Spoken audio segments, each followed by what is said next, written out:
People have been busy on this MLK Day, even though for many it's a day off of school and work. Yeah, hundreds of people aren't missing the opportunity to get outside and remember why we have this day off in the first place. So Brenna Donnelly is live at the Indiana History Center in IUPUI's campus, where admission is totally free and the list of things to do just keeps growing. Hey, Brenna. Hey, good afternoon, guys. You're exactly right. I have a feeling that if Dr. King were alive today, he'd be pretty proud of what's going on at the Indiana Historical Society. They've got service projects and things for kids and things for history buffs. But of course, we've got to show you a little bit of that history. Since it is a historical day, I've got Susan Hall-Dotson with me. She's our African-American coordinator here at the Indiana Historical Society. And I have several questions for you, Susan, but the first is about what you're wearing. I need you to tell me about this shirt you have on. Well, my sweatshirt has images that are mugshots from different protests of prominent civil rights figures, from Dr. King, Malcolm X, Rosa Parks, Nelson Mandela. And it demonstrates that as much as we want to celebrate the history, we forget that people were vilified. They were treated like criminals.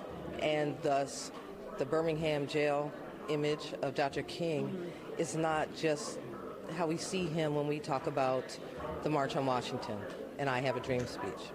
And that's how we remember them, but, some folks will look into the history books and say, when Dr. King was alive, he wasn't a popular guy with a lot of people. There were a huge group of people who supported him and loved him, but from what I've learned history-wise, that, as you said, it's kind of controversial and an important thing for kids to learn, kids and adults to learn today. So tell me what the Indiana Historical Society has set up on this MLK Day. Well, we've had lots of activities. We've had a service project where we were putting together medical kits for first aid kits for the homeless and others. We also had make a sign of your own so that you can recognize the NAACP, the Southern Leadership Conference, of which King and others were members of, and that it was important to pick your cause and stand firm for it and go out and peacefully protest and demonstrate. And in some cases, sadly, people got arrested for doing just that, being peaceful and protesting inequality, lack of equity, and incarceration for things that we all should enjoy. Kind of your way of encouraging activism then, even in 2020, with some of the visitors here today. Now, I imagine you studied the life of Dr. King extensively. What do you wish more people knew about Dr. Martin Luther King Jr.? I wish they knew that he was highly educated. He graduated from high school at 16. He had a doctorate, a divinity, and he was also a family person. He was normal like everybody else. And he was a fabulous orator, and he studied hard. So he just didn't one day wake up and say, I'm going to be an activist, but he was thrust into the forefront. He was thrust into the spotlight, but he was ready. He had studied, he could write, he was a great orator, and he wanted more for our country and more for African Americans. Now, we are standing here in the Madam C.J. Walker exhibit inside the Indiana Historical Society. There's quite a few folks around us learning about her. Tell me her connection then to MLK and to the civil rights movement. Well, Madam Walker was an entrepreneur. As we all know, we like to talk about her being a millionaire. But one of the most important things about her, she was a philanthropist and an activist. So she put her money where her mouth was, and she stood up for causes like anti-lynching.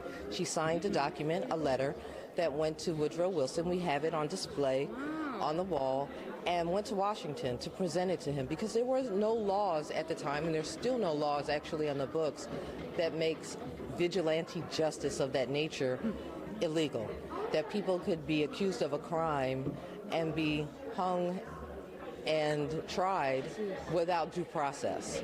And so she was a philanthropist. She gave money to the NAACP and other causes, and she fought her own personal fight as an activist. She went to the ISIS theater, and it was 10 cents to get in. And she knew it was 10 cents to get in because that was her passion in her downtime. So she went back one day, and they said it was 25 cents for Negroes. She refused to pay that. She sued them, and she won. So what a lady. But it didn't keep the discrimination from happening. So she was an activist, and she supported causes and bigger organizations as well. And set the stage for further things to happen in history. Of course, Martin Luther King Jr. Day is just one day out of the year, of course, but at the Indiana Historical Society, they have collections and exhibits like this, and of course, lots of things for all ages to learn about the civil rights movement's African American history, as well as Indiana history. We put more information on wishtobie.com for folks to come check it out, but if you would like to come by today, admission is free until 5 p.m., and at 4:30, we'll show you a little of those service projects that some of these folks are getting up to today. Guys, back to you. Thanks, Brenna. I did. Moments right there. I did. Well. And I love the comprehensive approach of understanding not just what to celebrate, but what he went through.